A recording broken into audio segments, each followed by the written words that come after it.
Hi నమస్తే welcome to Andhraprabha 18 ఏళ్ళు నడిచినా 18 ఏళ్ళు గడిచినా న్యాయం దక్కలేదు. ఈ కేసు అందరికీ సుపరిచితమే. ఇప్పుడు నేను చెప్పబోయేది మీరంతా విని నోళ్ళు వెళ్ళబెట్టాల్సిందే. విజయవాడలో ఆయేషా మీరా హత్య కేసు ఇది. ఇప్పటికీ 18 ఏళ్ళు గడిచినా కూడా వాళ్ళ తల్లిదండ్రులు ఆమెను పోగొట్టుకున్న న్యాయం దక్కని దుఃఖంలో కొట్టుమిట్టాడుతూ ఉన్నారు. సో అన్ని రకాల ప్రయత్నాలు చేస్తున్నారు, న్యాయ పోరాటాలు చేస్తున్నారు. సో 18 ఏళ్లుగా న్యాయం దక్కలేదంటూ ఆమె తల్లిదండ్రులు అసంతృప్తి వ్యక్తం చేస్తున్న ఘటన ఇది. ఇక ఒక ఆడకూతురిని దారుణంగా రేప్ చేసి చంపి ఎవరైతే నిందితులు ఉన్నారో ఆ నిందితులను ఇప్పటికీ పట్టుకోలేకపోయారు పోలీసులు అనే విమర్శలు వెలువడుతున్నాయి. ఈ ఘటన సరిగ్గా 2007 డిసెంబర్ 27న రాత్రి లేడీస్ హాస్టల్లో జరిగింది. ఇది విజయవాడలో. ఈ విషయం అందరూ తెలిసిందే.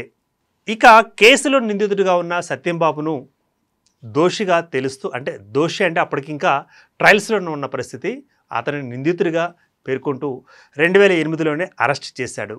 అరెస్ట్ చేసిన తర్వాత కొంతకాలం ఆయన్ని మగ్గబెట్టడం జరిగింది జైల్లోనే. ఇక విజయవాడ మహిళా సెషన్స్ కోర్టు ఎట్టకేలకు అతడికి జీవిత ఖైదును విధించిన విషయం తెలిసిందే. 2017లో అతను దోషి కాదు నిర్దోషి అని తీర్పునిచ్చి చేతులు దులిపేసుకోవడం జరిగింది. అయితే ఆయేషా మీరా తల్లిదండ్రులు హైకోర్టును ఆశ్రయించారు. దీంతో ఈ కేసు సిబిఐకి అప్పగించడం జరిగింది. కేసుకు సంబంధించి ఏవైనా అభ్యంతరాలు ఉంటే తెలియచేసుకోవచ్చు అంటూ కూడా తల్లిదండ్రులకు ఒక అవకాశం ఇచ్చింది.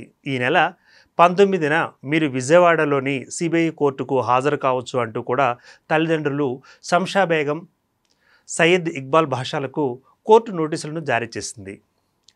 ఇది చూడండి, గడిచిన 18 ఏళ్ళ నుంచి వాళ్ళు పోరాటం చేస్తున్నారు, ఆరాటపడుతున్నారు. మా అమ్మాయి ఇలా దారుణంగా ఇట్లా చిత్రహింసలకు గురైంది, మరణించింది, రేపుకు గురి కాబడింది, మళ్ళీ నిందితుడికి అంటూ ఒక అతనిని తీసుకొచ్చేసి అతనికి లోపల పెట్టి మళ్ళీ అతని మీద జైలు శిక్ష వేసి జీవితకాలం ఖైదు చేసిన, మళ్ళీ ఆ తర్వాత నిర్దోషి అని చెప్పేసి అతను విడిచిపెట్టిన సందర్భంలో అసలు నిందితులు ఎవరు అన్నది ఇప్పటికీ తేలని పరిస్థితి. ఈ పరిస్థితిలో వాళ్ళ యొక్క తల్లిదండ్రులు చాలా అసహనాన్ని వ్యక్తం చేస్తున్న పరిస్థితి ఉంది.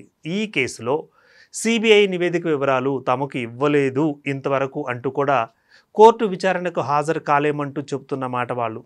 అంటే సిబిఐ కేసు టేకప్ చేసిన తర్వాత, ఒకవేళ పూర్తి చేసిన తర్వాత దానికి సంబంధించిన డాక్యుమెంట్స్, దానికి సంబంధించిన రిపోర్ట్ నివేదిక అన్నది బాధితులకు ఇవ్వడం జరుగుతుంది. బాధితుల పక్షం ఎవరైతే ఉన్నారో, మృతురాలి పక్షం ఎవరైతే ఉన్నారో వాళ్ళకి ఇవ్వాలి. సో అవి కూడా ఇవ్వలేదు. 18 సంవత్సరాల నుంచి కొనసాగుతూ ఉన్న ఈ కథ. ఆ రిపోర్ట్స్ మా చేతికి రాలేదు కాబట్టి మేము కోర్టుకు హాజరు కాలేము, విచారణకు హాజరు కాలేమంటూ కూడా వాళ్ళు తేల్చి చెప్పడం జరిగింది. ఇక అలాగే పోస్ట్ మార్టం మీద కూడా కొన్ని అభ్యంతరాలు వ్యక్తం చేశారు. మత ఆచారాలను ఉల్లంఘించడం జరిగింది అంటూ కూడా వారు ఆరోపిస్తున్నారు. ఆయేషా అప్పుడు మృతురాలుగా ఉన్నప్పుడు శరీర భాగాలని కొన్ని టెస్ట్ కోసం తీసుకొని ఇంతవరకు అప్పగించలేదంటూ కూడా వాళ్ళు వాపోతున్నారు.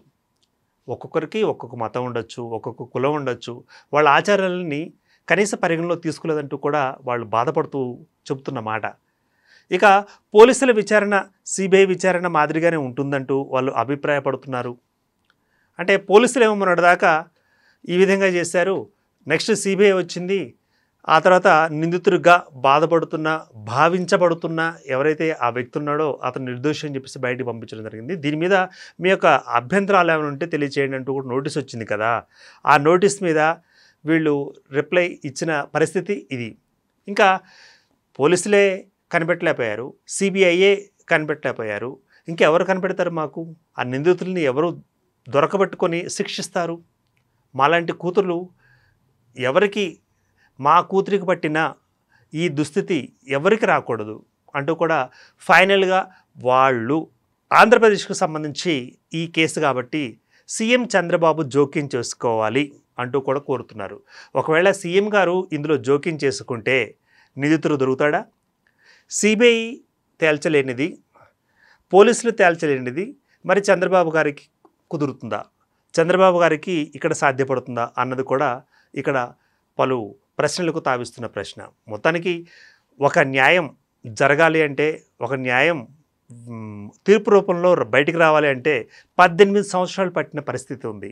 18 ఏళ్ల పాటు న్యాయం కోసం ఎదురు చూస్తూ ఆ తల్లిదండ్రులు ఇంకా దుఃఖంలో ఉన్నారు. ఆ రోజు ఘటనని గుర్తు చేసుకుంటూ ఉన్నారు. ఈ కేసుకు సంబంధించి అప్డేట్స్ ఏముంటాయి అన్నది అందరూ ఆసక్తిగా ఎదురు చూస్తున్నారు. Keep watching Andhraprabha.